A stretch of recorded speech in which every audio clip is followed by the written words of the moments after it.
कभी कभी ना जिंदगी में कुछ लोग हमारी नो को सीरियसली नहीं लेते, चाहे वो टॉक्सिक रिश्ता हो या बॉस का प्रेशर या सोसाइटी की एक्सपेक्टेशंस।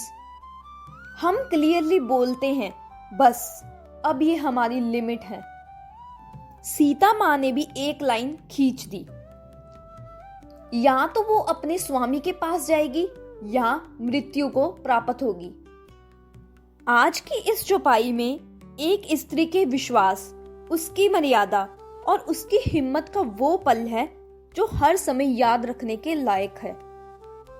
ये सिर्फ रामायण की कहानी नहीं है, ये हर उस इंसान की कहानी है जो अपने नो को यस में बदलने नहीं देता। तो चलिए शुरू करते हैं। आप ही सुनी खद्योत्सम, राम ही बानु समान, पुरुष बचन सुनी काड़ी, असी बोला अति खिसियान। अपने को जुगनू के समान और श्री राम जी को सूर्य के समान सुनकर और सीता जी के कठोर वचनों को सुनकर रावण बहुत ही गुस्से में आ गया और उसने तलवार निकाल ली।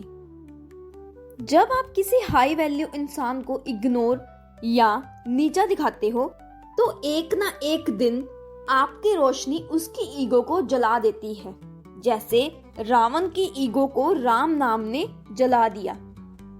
सीता तैमम कृत अपमाना, कठियों तब सिर कठिन कृपाना। यहाँ पे रावण कह रहा है, सीता तूने मेरा अपमान किया है, मैं तेरा सिर इस कठोर कृपान से काट डालूंगा। असली बलवान कभी औरत के सामने ऐसे शब्द नहीं बोलता। रावण का अहंकार उससे पागल बना रहा था। ना ही त सपदी मानु मम भानी, सुमुखी होती ना त जीवन हानि। रावण यहाँ पे कह रहा है, अब भी जल्दी से मेरी बात मान ले हे सयानी, नहीं तो तुझे जीवन से हाथ धोना पड़ेगा। मीन्स की मैं तुझे मार डालूंगा।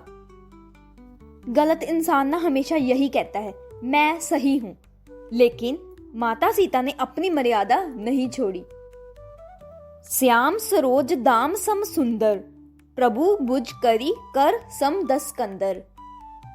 यहाँ पे माता सीता जी कह रही हैं, हे रावण सुन, प्रभु जी के हाथ, मेरे राम जी के हाथ श्याम कमल की माला जितने सुंदर हैं और हाथी के सूंड जैसे मजबूत है। सो बुझ कंठ की तव असी गोरा, सुनो सठ अस परवान पन मोरा।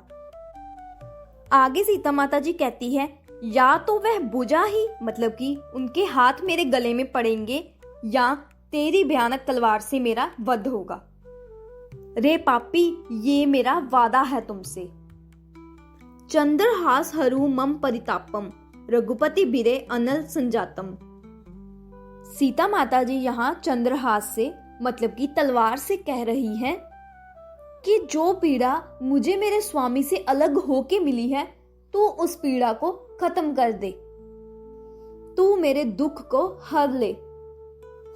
कभी कभी ना हमारा दर्द भी इतना गहरा होता है कि मौत भी हमें सुकून लगती है, लेकिन सीता माँ फिर भी शब्दों में मर्यादा बनाए रखती है। यही तो असली शक्ति है। सीतल नीसित बहसी भर धारा, कह सीता हरु मम दुख भारा। सीता माँ यहाँ कहती है, हे तलवार, तेरी धारा ठंडी और तेज है, तू मेरे दुख के बोझ को हर ले। सुनत बचन पुनि मारन धावा, मयत नया कही नीति बुझावा। सीता माँ के शब्द सुनते ही रावण सीता माँ को मारने दौड़ा, लेकिन रावण की पत्नी मंदोदरी बीच में आकर रावण को समझाती है कि ये नियति के खिलाफ है, मीन्स की नियम के खिलाफ है। गुस्सा और मार इस चीज का इलाज नहीं है। कह सी सकल ने सुचिरन बुलाई, सीते बहुविधि त्रासु जाई। तब रावण सब राक्षसनियों को बुलाता है और उन्हें सीता माँ को डराने का ऑर्डर देता है। जैसे कि जब कोई जिद में अंधा हो जाता है तो सही और गलत का फर्क ही भूल जाता है। मास दिवस महु कहा न माना, तो मैं मार भी काड़ी कृपाना। रावण कहता है, 1 महीने का टाइम दे रहा हूं सोचने के लिए, अगर 1 महीने में मेरा कहना नहीं माना तो तलवार से काट दूंगा। सीता माँ ने यहाँ क्या किया, ना तो इमोशनल प्रेशर में आई, ना जान का डर उनका ध्यान हिला सका। उन्होंने राम पर विश्वास बनाए रखा और इसी तरह हमें भी प्रभु पर विश्वास बनाए रखना चाहिए। सीता माँ ने 1 महीने की डेडलाइन भी सुन ली, तलवार की धमकी भी मिल गई, लेकिन उन्होंने अपना विश्वास, अपना धर्म कभी कॉम्प्रोमाइज नहीं किया। जिंदगी में जब कभी प्रेशर आए या धमकी मिले तो याद रखना, भलाई का साथ दिया जाता है, ना कि उससे डर के जीता जाता है। अगले पार्ट में लंका का राक्षस सीता माँ को डराने के लिए क्या क्या रूप लेगा। तैयार रहिए आगे की कहानी सुनने के लिए। जय श्री राम, जय बजरंगबली, जय माता सीता की।